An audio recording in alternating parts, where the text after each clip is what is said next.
ACMi recently partnered with Mystic Open Studio to host a private screening of the documentary film KEMA. Those in attendance had a chance to not just see the documentary, but to offer their feedback as the filmmakers consider expanding the film's length and scope. We're here at the Mystic Open Studio for a first look at the documentary film KEMA.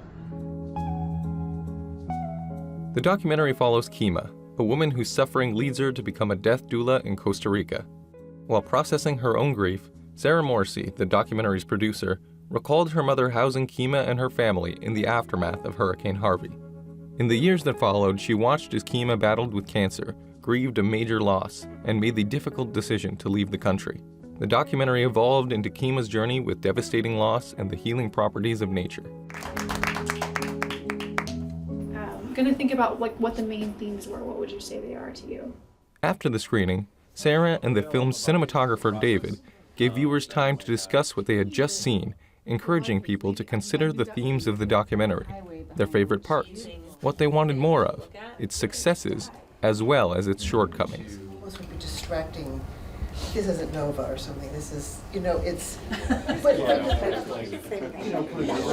sister, and she said she was waiting for context. I went to acupuncture. Sarah and David emphasized the purpose behind the limited screening. The film was not only subject to change. With the input from the community, it was compelled to. I know what a death doula is.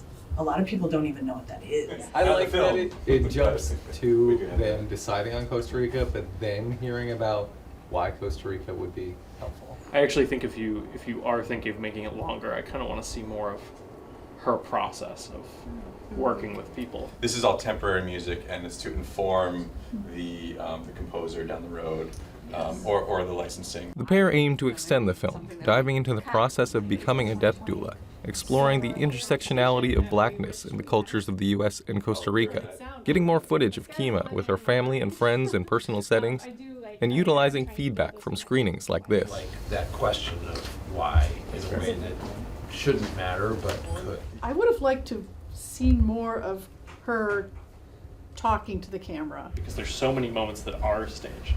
Like seeing something that, you put her in front of her family, but they're genuinely happy. Despite the serious nature of the documentary, there were many lighthearted moments that brought smiles and laughter during and after the screening. Sarah shared that having lived in Arlington made it all the more special to host an event like this at Mystic Open Studios. We can't wait to see what Sarah and David end up adding to the piece, and we'll be sure to keep you updated about potential future screenings.